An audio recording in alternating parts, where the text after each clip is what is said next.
नमस्कार, आप खोल चुके हैं न्यूज डिगी और हम ला रहे हैं आपके लिए दिल्ली की ताजा राजनीतिक खबर।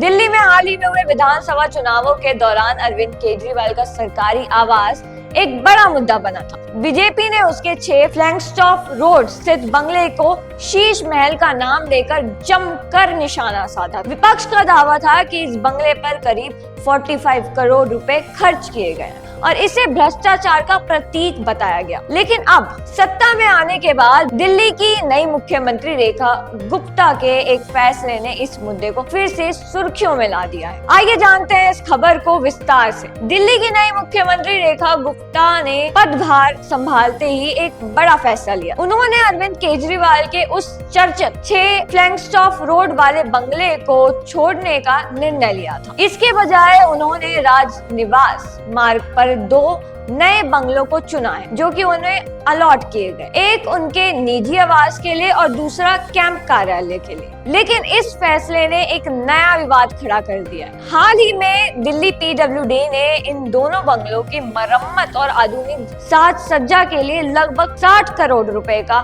टेंडर जारी किया। इस टेंडर में 14 air conditioner, 5 smart TV, 14 CCTV कैमरे, 115 लाइटें, chandelier, microwaves, washing machine, dish washer, gas stove, RO system और गीजर जैसी सुविधाएं शामिल है। पीडब्ल्यूडी का लक्ष्य है कि यह काम 60 दिनों के भीतर पूरा हो जाए। लेकिन इस फैसले ने विपक्ष, खासकर आम आदमी पार्टी को हमला करने का मौका दिया है। आपने बीजेपी पर दोहरे मापदंड का आरोप लगाया है। आप प्रवक्ता ने कहा, चुनावों के दौरान बीजेपी ने केजरीवाल के बंगले को शीश महल करार भ्रष्टाचार का मुद्दा बताया। लेकिन अब उनकी अपनी मुख्यमंत्री उसी तरह की साज सज्जा पर लाखों रुपए खर्च कर रही है। यह बीजेपी का दोहरा चरित्र दर्शाता है। दूसरी ओर बीजेपी ने इन आरोपों का जवाब देते हुए इसे जरूरी मरम्मत करार दिया है। बीजेपी के प्रवक्ता ने दावा किया कि यह बंगले पहले उपराज्यपाल सचिवालय का हिस्सा था और इन्हें रहने योग्य बनाने के लिए